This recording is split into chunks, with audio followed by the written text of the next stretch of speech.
Dana Abercrombie, The Coalition. Thank you so much, everyone, for speaking to me. This show was really interesting. And so I wanted to start off with Emily really quickly. Could you talk about? There's a lot of elements that's going on within the show. It's a kind of a murder mystery. There's some supernatural elements to it. There's some other maybe con artistry things that we cannot really touch upon. That could be, a spoiler.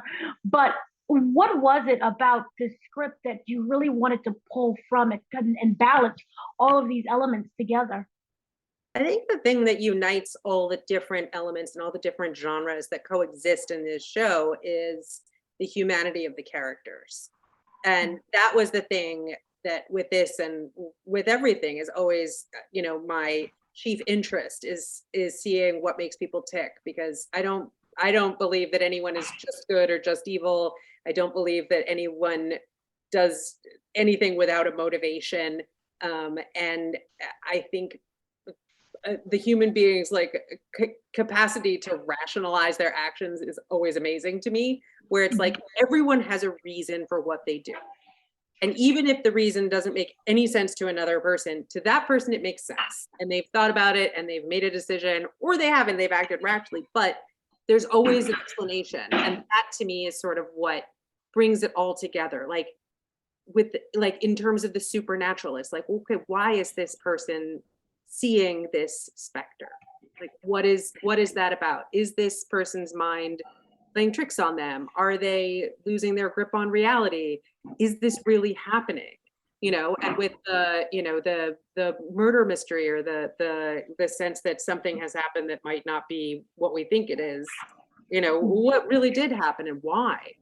And then, there's love stories, which of course, don't need no explanation. It's like, that's, a person's capacity to love another person or let another person in. Like, all of these things are really what makes the show interesting, is like, yes, it's a mashup of genres, but inside of that mashup are real people who feel grounded, who feel like people you could know.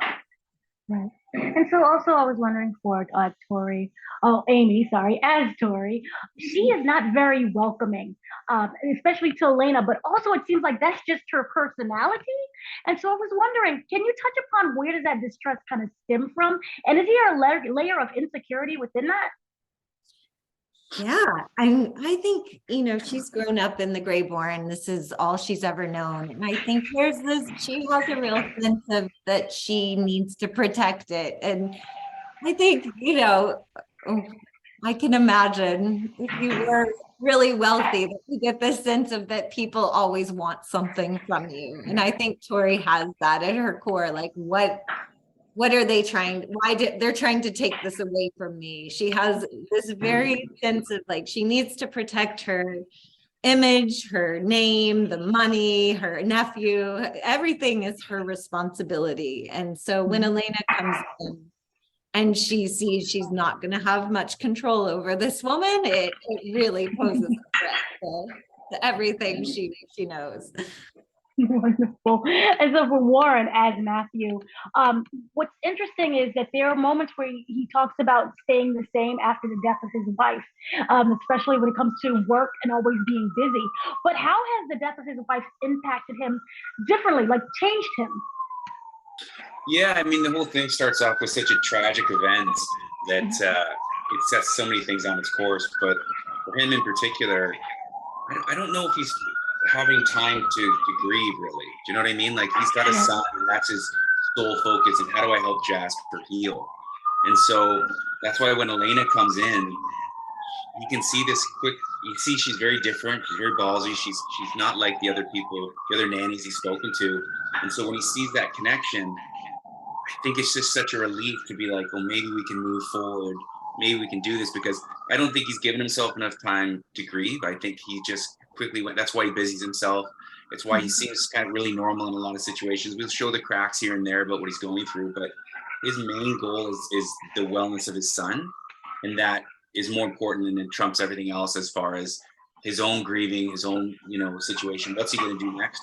I don't think he's thought that far ahead. I think he's just thought, how do I help Jasper move on, because he's struggling so much? And that's again why, maybe he's willing to overlook a few things he senses with Elena, a few little red flags pop up, because you can see that maybe finally this is the person that's going to help not just him, but both of them start to heal.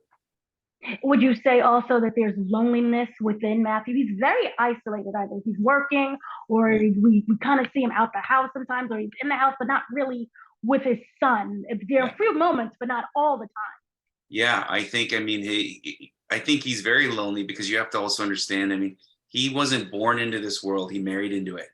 So as far as family goes, this is something we touched on. And another thing was, I mean, his family realistically now is Jasper, and then to a large extent Tori. And you can see them, there's friction between the two of them because they have different ideas of how things should move forward. So I think part of the thing is, when he's with this, especially when he finds Elena and he gets this break, he can go back to work or he can do stuff. He's still just busying himself, right?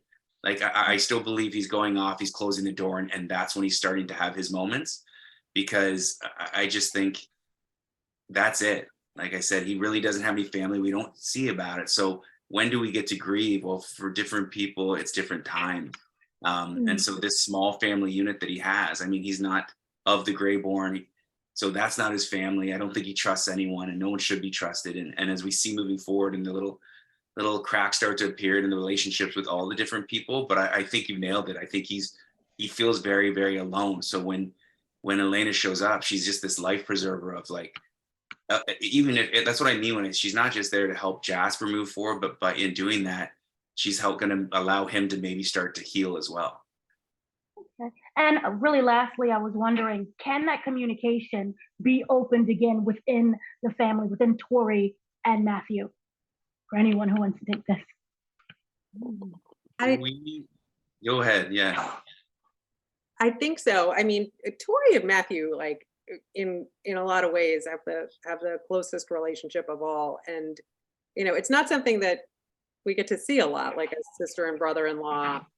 Who there's some acrimony. There's a little bit of like, there's some fun banter with them. There's, they know each other really well, and they're both people who are sort of fundamentally hard to know, but they both have spent enough time together, whether they want to or not, that they have seen the little cracks in the facade. And I think truly underneath it all, they do have tremendous compassion for one another, and they really do care about each other. But she's obviously extremely guarded, and he is as well. And I think they do have a common interest, which is Jasper and his well-being.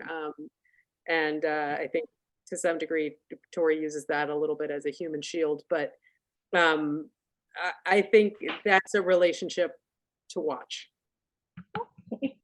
Thank you so much, everyone, for speaking to me. I really like the show. Thank you, Dana. Thank you. Thanks. Take care.